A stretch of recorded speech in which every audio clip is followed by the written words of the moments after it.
Hello and welcome to Science Hub. My name is Marian Bănică and today we are going to talk about bioengineering with Irena Soljic. Irena is a PhD in bioengineering and we are going to discuss about what is happening right now in this field of activity and also about future technologies that are going to happen in the next 10 years. Welcome to Science Hub, Irena. Good to see you. Thank you very much. Thank you very much, Marian. Well, long time no see and happy to see you here now. Yeah. And happy to be a guest. Perfect. Irena, I would like to tell us a few things about you, about your educational background, and why did you decide to invest so much time in researching in bioengineering, and how is this field of activity? Well, first things first, I was born in Sarajevo in Bosnia, and during the war we moved to Croatia.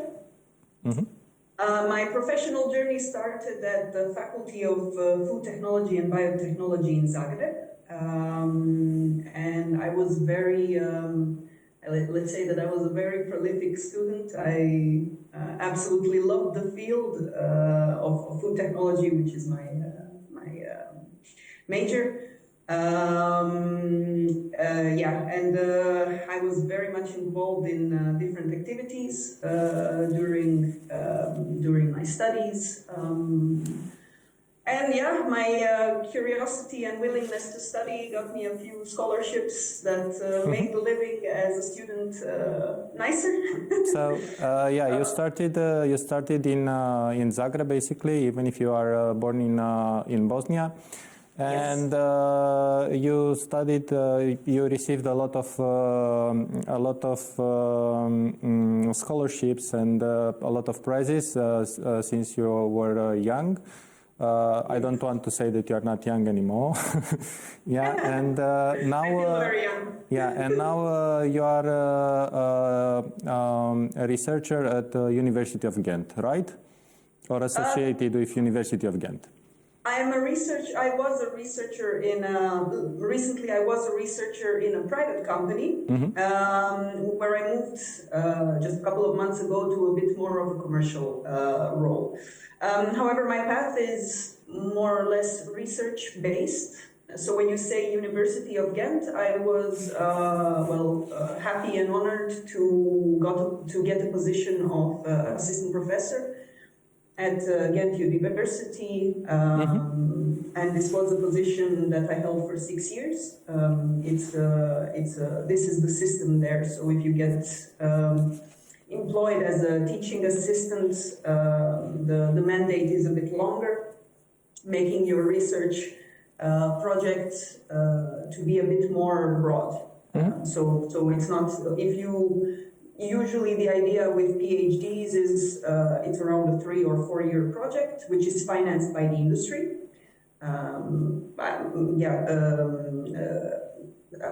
Applicable sciences, they work like this. Mm-hmm.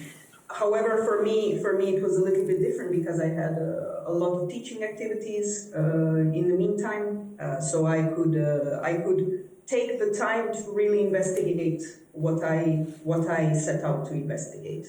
Mm-hmm. Okay. Tell us what was your main motivation to go forward in the bioscience engineering during your academic journey.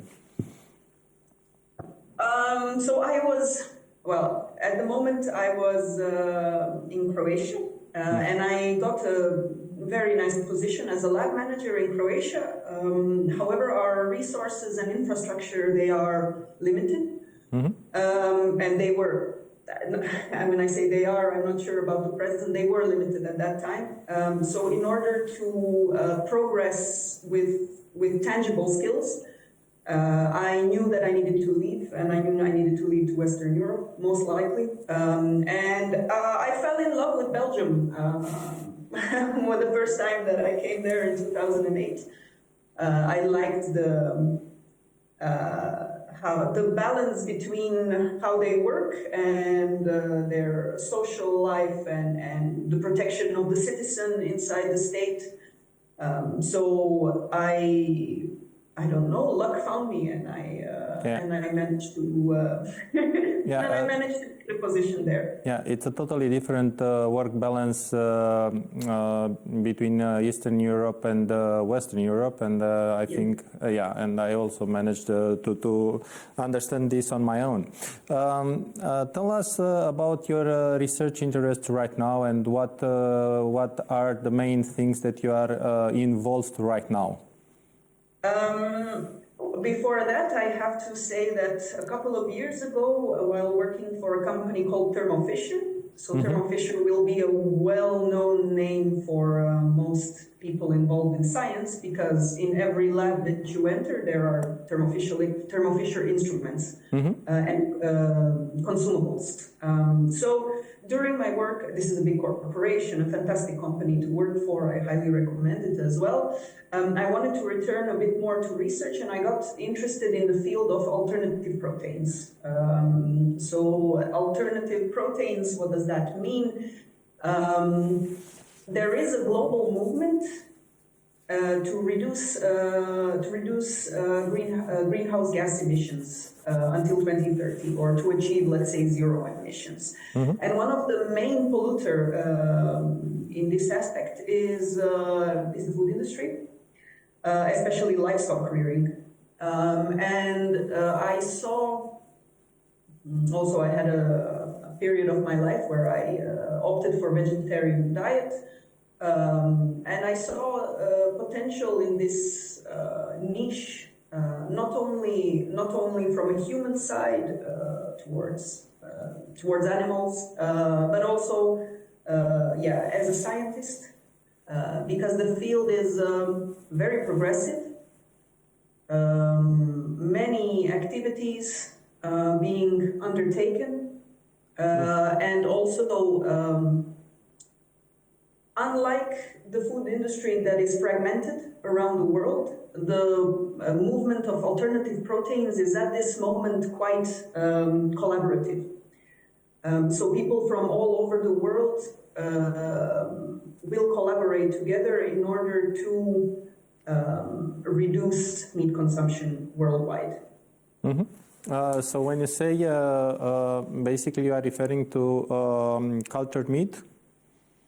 This is one of the strategies, how this is something to be achieved. There are three main strategies in this field. One is plant-based, which is the easiest to achieve, because many companies, many countries already have the tendency to eat plant-based products. And this is the easiest, in technology and infrastructure, it's the easiest to achieve production. So you don't have to put in a lot of research, you don't have to put in a lot of thinking, you just produce. Then the second pillar is called precision fermentation, which is a part of research where I am involved currently. What is precision fermentation? It is, as the name says, so fermentation is using microorganisms to convert something into something, right? In this case, in my case, what I'm busy with now, we use yeast to convert certain substrates into a molecule called myoglobin. And this molecule is inherently found in the muscles of mammals. And why? So the idea is, why do we produce this? So myoglobin is a well-known and characterized protein. There is, in order for people to I don't know how to say this in English. Wait, now it escapes me. To adopt. Sorry. To adopt more plant-based food. One of the main detractors is taste. So people don't want, they try the product, but they, especially flexitarians, which are people who still eat meat, but they want to reduce their meat consumption. They are detracted from repeated purchases because of taste. That's where the myoglobin comes in. It is a molecule that is conveying meat taste to products. Okay. So I found these people online on LinkedIn, and I immediately saw the potential of what they were doing and of the company. I contacted them to ask if they needed a food scientist, and they said yes. And in 3 weeks we were busy, busy with each other. Of course. It's been quite of a journey. Yeah, so basically precision fermentation is something that right now it's something that there is a lot of funds that are invested in this, and also there are a lot of potential applications, right? Yes. And not just in the food that we eat from the market, but also in developing new types of food that are going to basically be used for different types of people that not necessarily normal people, but people with different diseases, right? Not only that, so not only do you use it for different kind of food ingredients, but it's a technology that's been very well known in the pharma industry. The food industry lags 10 to 15 years behind the methods of the pharmaceutical industry. So now we are adopting what they are doing. But I will give you a very prominent example of the success of precision fermentation, and that is the production of rennet. Rennet is an enzyme that you need to kill a cow and get the enzyme out of its stomach. You use this enzyme to produce cheese. In 1990s, it was the first moment that it was discovered how to produce rennet by precision fermentation, and from that moment on, 80% of the market 80% of the rennet market worldwide is based on precision fermentation. Yeah, quite nice, and very important to know that different things that we basically eat as final consumers are part of the research that you are doing, and some of them are going to the market and some of them are not going to the market. One, I would like to move on to discuss with you about another, let's say, emerging technology that is going to happen right now in this food industry. It's about cultured meat. It's something that there are different opinions on the market, and I would like you to tell us from the scientist point of view, what do you think about it, and also maybe to tell us a bit more in order to be understood by people, normal people, let's say. We are also normal people. Yes, of course. But I understand your point. Yeah, first of all, I'm a person who would try absolutely anything because I mean, regarding food, so I have tried insects. I cannot wait to try cultured meat. I do not have this disgust factor that people might have because I have been in the lab and I know how we work. Especially if you are, if you are a good PhD, if you are a, let's say, good PhD student, you take an oath that you will do your research with honor. And so we are also people trying to do our best at the end of the day. So what is cultured meat? Let's have also some photos with some cultured meat. Yes, please. Okay. It is a trend today to grow meat from animal cells instead of slaughtering the animal. So you take stem cells from an animal and with different, these are cultivated in bioreactors, and you can differentiate them into muscle cells, skeletal cells. The idea is to indeed produce a piece of meat, a piece of flesh that can be consumed easily. And you don't have to kill the animal. So the first time that this was introduced was in 2013 by Mosa Meat. Well, Mosa Meat, they weren't Mosa Meat then. Mosa Meat is a spin-off now from from that time. This was introduced in Wageningen University, which is the strongest university in the world regarding food science. And at that time, what was it? The first burger in 2013, the cost to produce this burger was 250,000 euros. No. Worldwide, there are constant strivings to progress this field.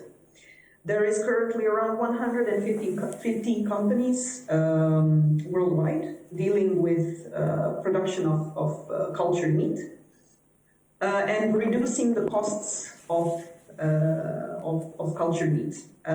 You are not able to taste it in Europe at this moment. I think in the USA there was tastings recently. Singapore is one of the most important hubs where scientific progress in this aspect is happening. So there are chefs who are already cooking with cultured meat. Few of my colleagues from my company, they went to Singapore and they tried cultured meat, and you cannot tell the difference. And that's what we are aiming for. But from the point of view of the energy or the the effects based on on a human, what are the difference between normal meat and cultured meat? I mean, there is any difference in the way how we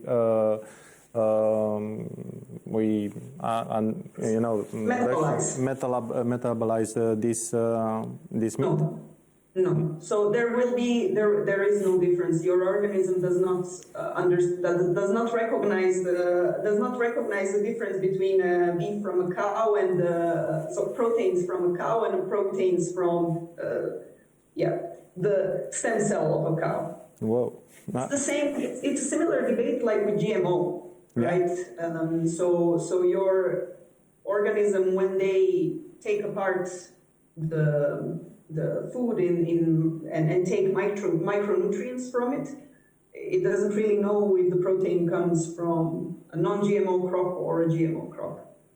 Okay, this is interesting. I didn't know that there is basically no difference how we, the human body understands the cultured meat comparing to the normal meat. And if you say that is the same, I will try to taste on my own to see how it's working.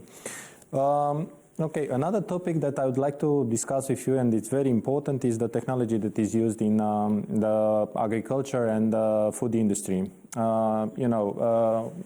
Everybody is now focused on the artificial intelligence and also different IoT sensors that are used in different aspects of our life. I would like you to tell us about the artificial intelligence in food industry and how you see the use of artificial intelligence nowadays in the food industry. So first of all, I am a big fan, and I would say maybe an early adopter. What is very important in our industry is efficiency. And we have anybody who has been working in a production environment will tell you it's a highly stressful environment. I can get back to my first job at the fish processing facility where the shelf, so you receive the fish in the morning, very early in the morning, 5 or 6, and you have just so many hours to process this because otherwise, if you leave it, it gets spoiled, it gets perhaps even eaten by pests. You cannot use it, you cannot sell it. So it's very, very stressful, and the job, we used to say, when does the boss want it done? Yesterday. Yeah, of course. It's like that. So where do I see benefits in the food industry? Well, first of all, in forecasting. Forecasting production is extremely important. You need to know how much to produce, when to produce, what is the demand, and information that you can get with the help of AI is priceless. Second, reporting. In a production environment, everybody is doing their job, obviously, and the departments are fragmented. So you have quality. Well, I will not start from quality control. You will start from, let's say, order department. Mm-hmm. They talk to the production manager. The production will then produce. Then you have quality control, and then you have maybe logistics or supply chain. So all of these of a production chain, they depend on each other's reports. So I see a very let's say a very strong potential in reporting. Also predictions or predicting what the inventory necessities will be by the current expenditure. And one of the things that come to mind are also labor needs. So you can see seasonal changes in labor needs in every production environment, making with AI, this makes the job of the production planner quite easy. And then there is a picture that I like. It's being shown now. So this is the possibility to put in, let's say, to take your phone, go over a meal or a certain certain food, and that it tells you how many calories it contains, making this basically a calorie tracker. And you don't have to. I don't know. Many of us have been using MyFitnessPal. It's a great app on Android. But you have to do everything on your own. So if you're going to eat an apple, middle-sized apple, you have no clue how many grams are in there. If it's 100 grams, it's different than if it's 50 grams. So this makes AI makes personalized nutrition much easier, as being one of the many fields in food industry that gets eased by the use of AI. Yeah, quite nice. I mean, I think it's going to be very useful for people that that need to track everything that they eat, like people with diabetes and so on and so forth. Yeah, Yes. yeah. Artificial intelligence it's for sure something very, very useful, and it's part of all industry, not just food industry. Tell us about another topic that is very interesting and very useful right now: the blockchain applications. I know that you part of your research is involving blockchain, and tell us about a few things about blockchain application in the food industry. This is something I'm interested on my own, because I'm a big fan of, well, I invest in cryptocurrency, so one step led to another. I just started being interested in how this can be copied into my own industry. And obviously the most, obvious example is traceability and transparency. It's very important for every consumer. Well, it becomes increasingly important for consumers to know where their food is coming from. There are big initiatives like the IBM Food Trust, who invest in ensuring traceability of the food chain, the food supply chain, but primarily over the blockchain. And transparency, why transparency? Because you want to know where your food is coming from, if it's, what is the origin of the food, if there is food fraud. This is becoming extremely important for the consumer today. And governments as well, they listen to the voice of the consumer, and they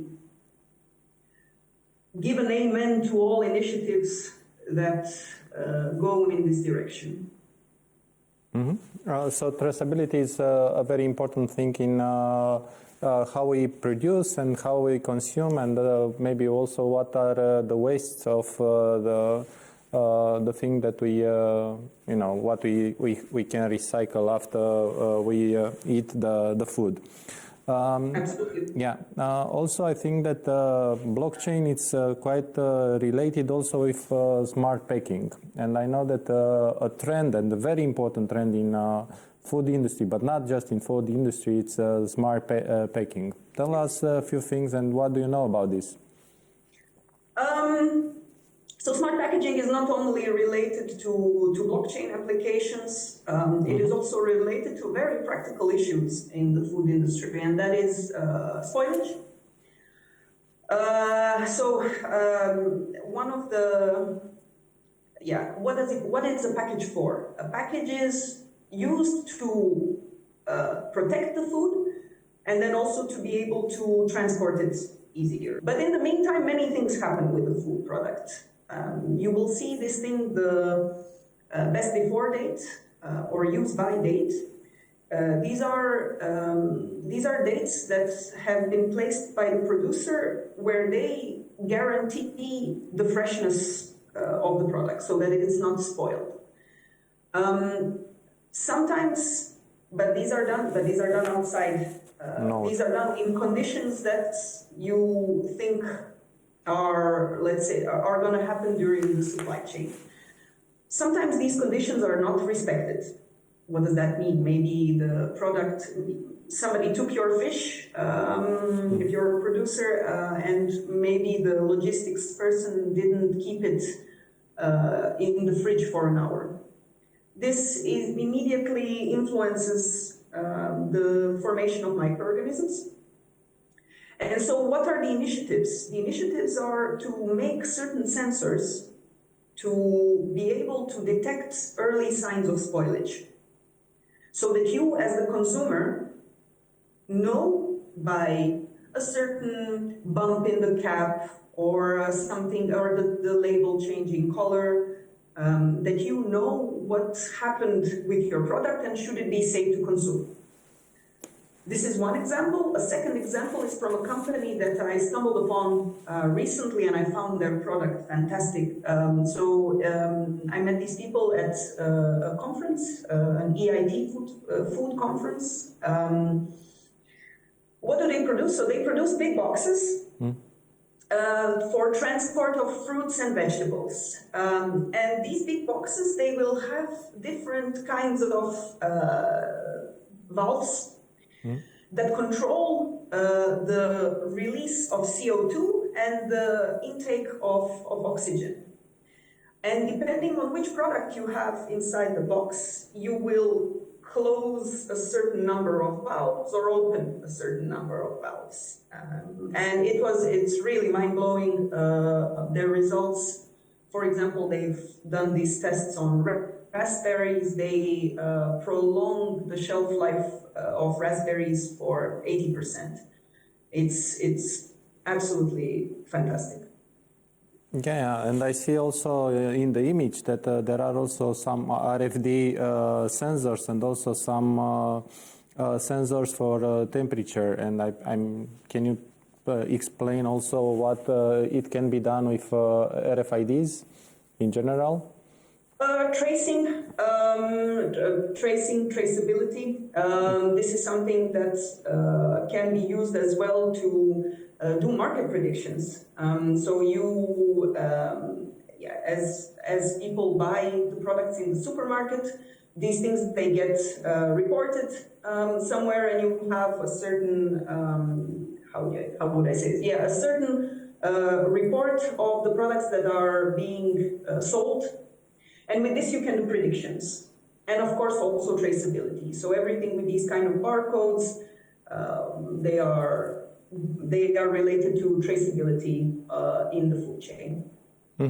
So basically, it's also a way to estimate how many parts of or how many packs you are going to sell, and when, and you know exactly one these were sold. It's not just anymore a normal, let's say, packing system. It's also a smart packing system that contains a lot of other informations that you can do with. Really nice, and I'm quite sure that our people that are watching us, will find really good examples on this. Also, a topic that I'm not very familiar and I'm very curious to know more about. It's about gut microbiome. Or can you please explain what it is and how this can help us? And it's something I'm very interested to know more about. You and me both. Mm-hmm. This is a field that started interesting me. That started getting me interested recently.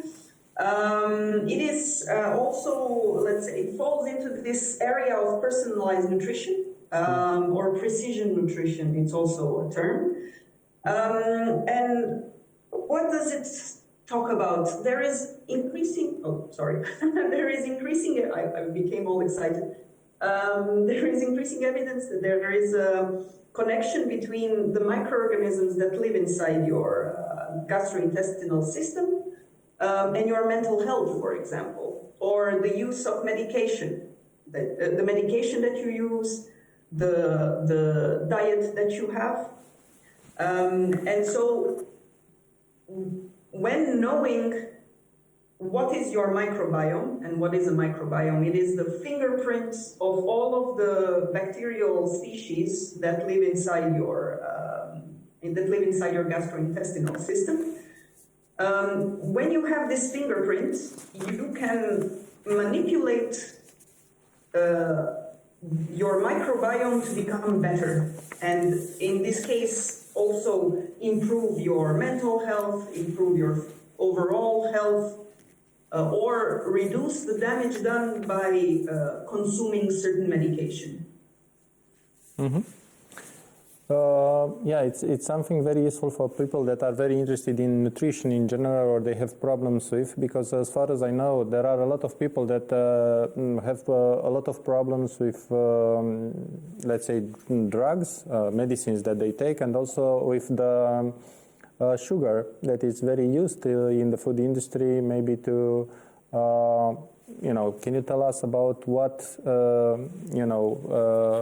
also the bad part of the food industry is the use of sugar, and can you tell us your point of view as a researcher on this?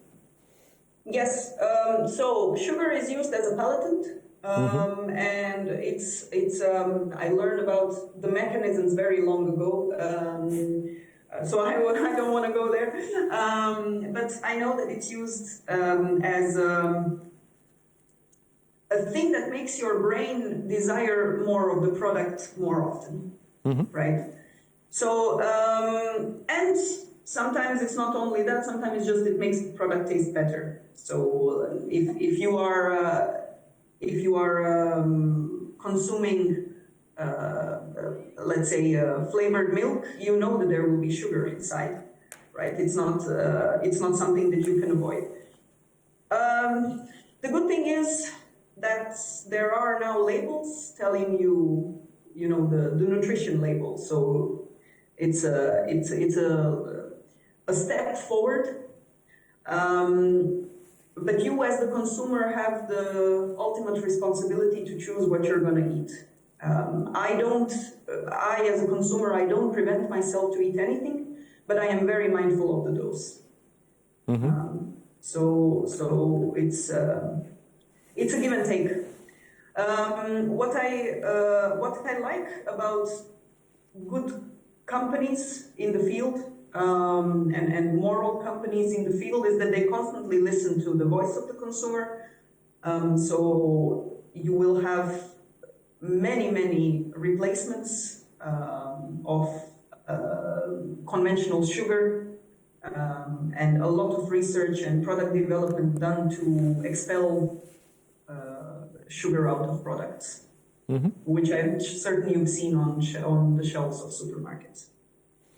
When I'm looking on the label, because I studied the labels of the food in the last year, I discovered a lot of sugar in the products where we don't expect to be, and also other substances that maybe are not so useful for the health.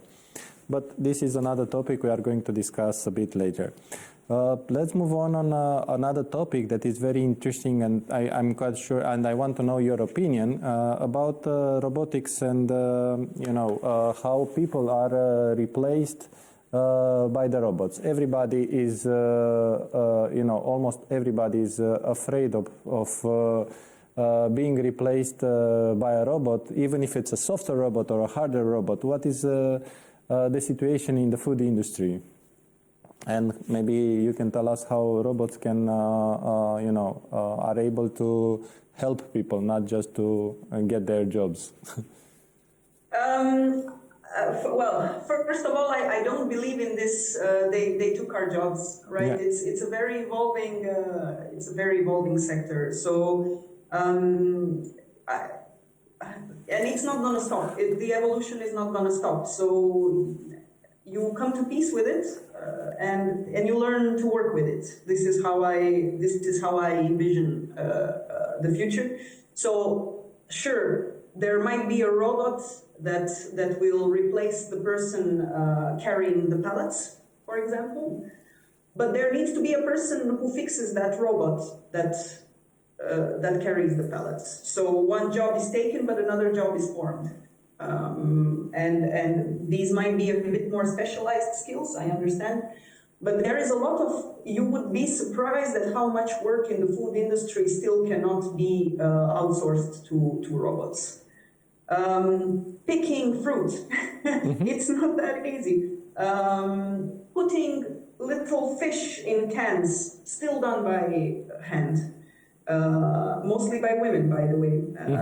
So this is a job where women have where women are much more employed in the food industry than men because of they're more precise, let's say it like that, or less annoyed to work in a job like this, which is small. So it's not.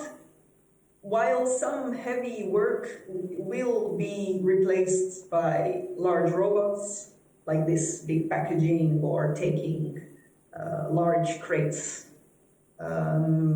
there's still quite some positions and work that cannot be automated. This is something important to tell to the people that most of the time when a job is taken by a robot, another one, maybe a bit more developed, as you say, or with another skills, it's opened and somebody has to take it too. But isn't it the same with AI? So you just learn to. It's not as if you use AI that's.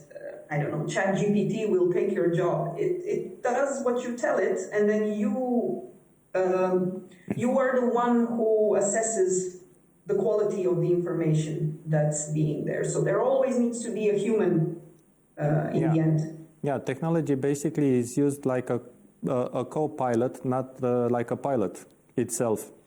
Yeah, it helps you, but it's not able to drive you. One aspect that is somehow crucial in the food industry, and I think it's the actuality, not anymore a futuristic thing, is vertical farming. And how we use the space to produce different foods. Tell us what do you think, and what is your opinion about the way how is distributed, basically the place where the food is made? It goes again with the line of cost savings and space savings. So much of the land, arable land today, is actually used for livestock rearing. Around 75%. Which leaves a limited amount of land being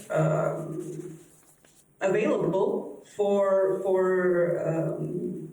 for the production of crops, for example, or plants or fruits and vegetables. And so vertical farming is just it's an ingenious solution, a simple one, which is usually how breakthroughs they happen. Just instead of laying all of your plants or crops on the ground, you stack it in vertical columns and then get a higher yield, obviously, than what you would have in a normal flat land composition, let's say it like that. Yeah, but on the other side, there is a big difference in the soil, because not all the time in the vertical farming is used normal soil. What can you tell us? It's also somehow artificial or something like this. This is more for my colleagues in agriculture. So this is not my field fully. I'm not sure what is the soil that's being used in vertical farming. But knowing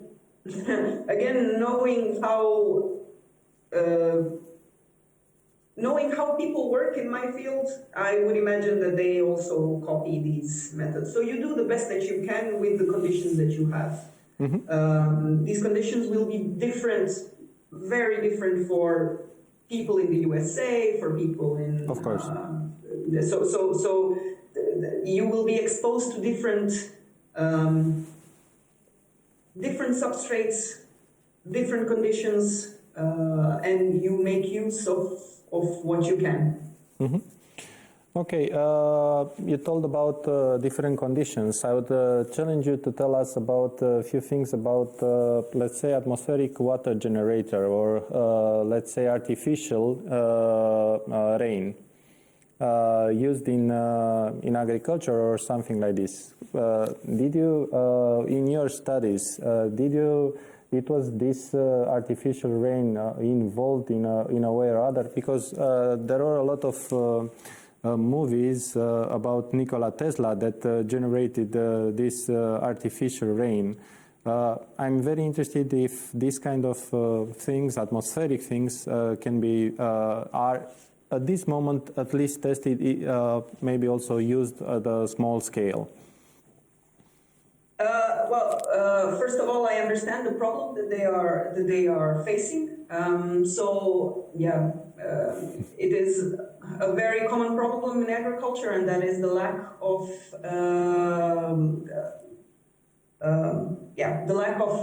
irrigation. Irrigation and prediction too.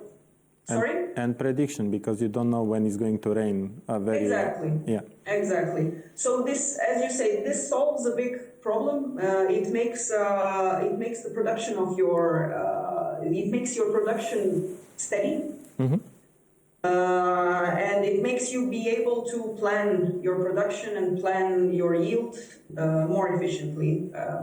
This is everything that agriculture is striving for, to remove the influence of nature in order to feed the population. Yeah. And artificial rain is one of the strategies that are being employed. Yeah. So there are a lot of technologies and a lot of new trends, and the conclusion that I get from what you told till now is that all the time the technology is very useful and it helps also the researchers, and there is no doubt that is not going to replace the people, but is going to help them in order to take better decisions. Yeah. I'm going to challenge you right now to tell us about how do you see the agriculture and the food industry in the next 10 years? What is going to change? What are from what we discussed till now is going to be, from your point of view, a mass product, or a product that is going to enter much more on the market? And how do you see the next 10 years? So again, I'm going to go back to the plant-based trend. So the next 10 years, there will not be, we are on a steady course. And this is because of the global initiative to reduce emissions. everything that most company, corporate, government efforts are now being done with this goal. So you will see companies being forced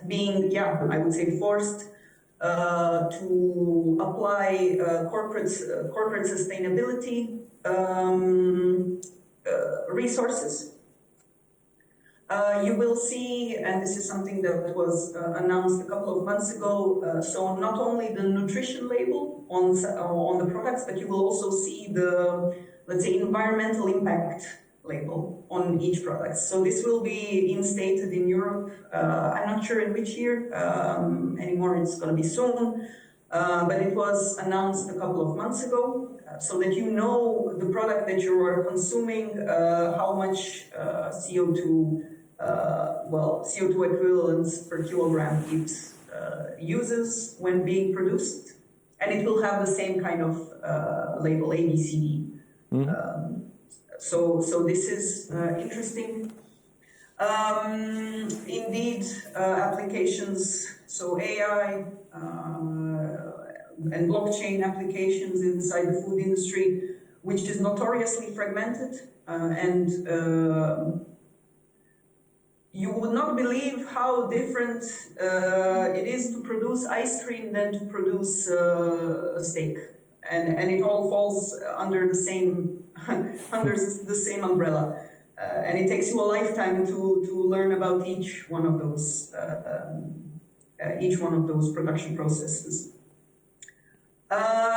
But yeah, all in all, an increase in regards on animal welfare, an increase in regards of sustainability, of digitization or digitalization. I'm not sure. Both of them are. Both of them are. Oh, great. Thank you, Marian. Digitization of processes, of B2B processes and B2C processes, and a reduction in global greenhouse gas emissions. Yeah, and as a conclusion, I would like you to ask what recommendations you are going to give to a student that is maybe in the first years, or somebody that is interested in to find more about food industry. What do you recommend? Because you've been a very efficient, student in taking a lot of scholarships and a lot of grants. What do you recommend if someone is interested in investing more time in the research area of the food industry? First, be versatile. So don't be a person that is only focused on their research, because it will, while it's beautiful to work on an issue that is specific, it also closes your mind to the world around you.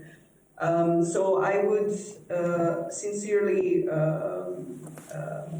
recommend following business courses if you would like, leadership courses if you would like, or even data science courses. So something where you can have contact with different industries and apply those skills in your industry, and this will differentiate you on the job market. Yeah. As a conclusion, the skills that are going to be needed also in the food industry are not only specific to the food industry, but are specific also to other industries like technology, and also applied in other fields of activity. Irena, thank you very much. I hope that you enjoyed our podcast to Science Hub, and you are more than welcome to come when you have some results of your research to show us, and also maybe to impress us with new trends. And if you see something that is quite new, we are here to listen you. Yeah, thank you very much, and I hope that everybody now has a better understanding of what food industry, and also what are the trends that are part of our life, not just part of the research part of the research. Thank you very much. I'm Marian Bănică, and you enjoyed Science Hub